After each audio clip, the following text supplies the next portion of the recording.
The Kansas Immigration Coalition held a forum tonight with the goal of easing fears about what a new presidential administration means for immigrants. KSN's Peyton Steiner spoke to people there about what they learned and how it's helpful. Julia, the coalition is a group of dozens of groups, all advocating for immigrants' rights in Kansas.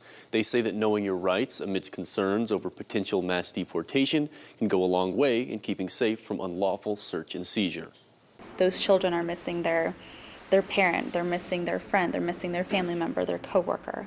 And it affects so many more lives than just the immediate family. In the face of potentially new immigration law, the Kansas Immigration Coalition is tackling fear through education. We really need the community, not only the immigrant community, but the community in general, to be very knowledgeable about what that's going to look like and what the real impact is going to be to the state. And those it could affect in the hundreds of thousands. It's more than just one person being deported. It's a whole community who's going to be impacted negatively if situations like mass deportations happen in Kansas. I'm a DACA recipient, and my family is of mixed status. According to a Pew Research study, over 80,000 undocumented immigrants live in Kansas, affecting the workforce, neighbors, and families. We've had a family member that has been in removal proceedings. It's really difficult because you have to keep going, not just for yourself, but for your family. If you have children, I've seen how it's affected and split up a family,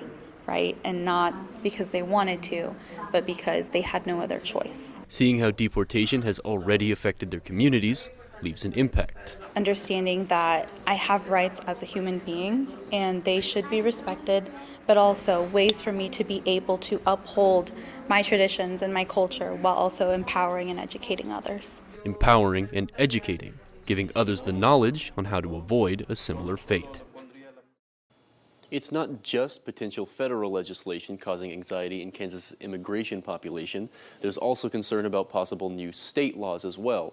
WPD made an appearance to speak at the community at the forum to assure them that documentation status is not something they typically check, and instead they focus on violent crime and theft. We'll have information in this story online to help navigate the legal system on the path to citizenship. Here for you, Peyton Steiner, KSN News 3.